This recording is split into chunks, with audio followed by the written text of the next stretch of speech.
2 invasions, 2 storms, 2 miracles, or so it seemed. The Mongol Empire, at the height of its power, threw everything it had at Japan, and failed, not once, but twice. The winds came, the fleet was shattered, and Japan was spared. But this is more than a story of war. It's the story of what came after, the stories they told, the identity they forged, and the ghosts that still walk the shores of Hakata and Tsushima.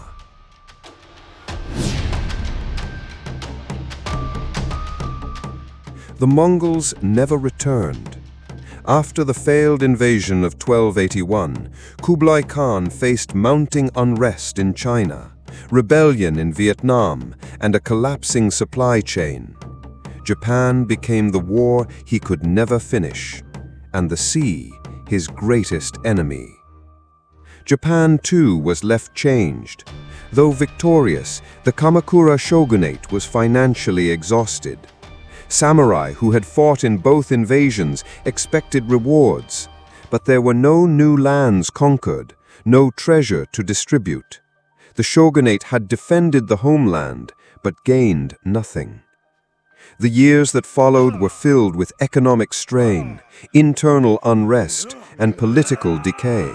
A slow decline that would eventually lead to the Genko War and the fall of the Kamakura regime in the 1330s.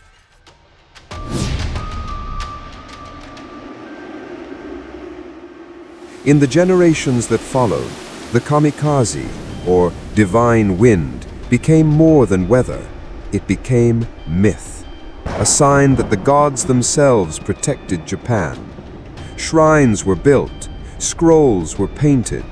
Children grew up hearing tales of how the heavens had shattered the world's greatest empire. The story of divine protection seeped into Japan's national consciousness. And centuries later, in World War II, the word would be invoked again, but in a darker context. The Kamikaze became the name for suicide pilots, drawing on the ancient legend of salvation through sacrifice. But the original storms were not acts of self-destruction. They were nature's gift, and Japan's ability to survive came not from the wind alone, but from the warriors who held the line until the wind could come.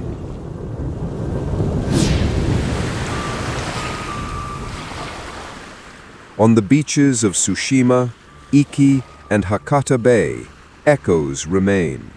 Fishermen still find rusted Mongol arrowheads beneath the waves. The Genko Borui Wall still stretches across parts of the coastline, and in museums, helmets, scrolls, and preserved weapons tell a story of a nation that faced annihilation and endured. The samurai who fought there are long gone, but their story lingers.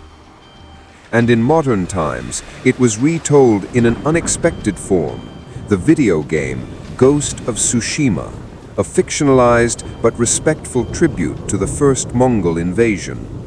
Through art, media, and storytelling, the Mongol invasions remain very much alive.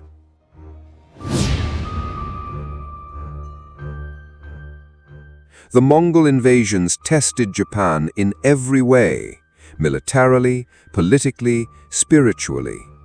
It marked a transition point in samurai identity, from local enforcer to national defender. It showed that unity could hold against overwhelming odds, and it proved that even an unstoppable empire could be broken by resistance, adaptation of new strategies, and the unpredictable power of nature. But more than anything, it created a memory, one powerful enough to last 700 years. A memory of storm and steel, of sacrifice and sovereignty, of the wind that rose when the world seemed lost.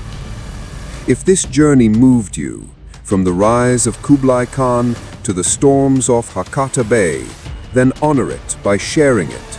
Like, comment, and subscribe for more deep dives into Japan's samurai past. Or don't. Thanks for watching.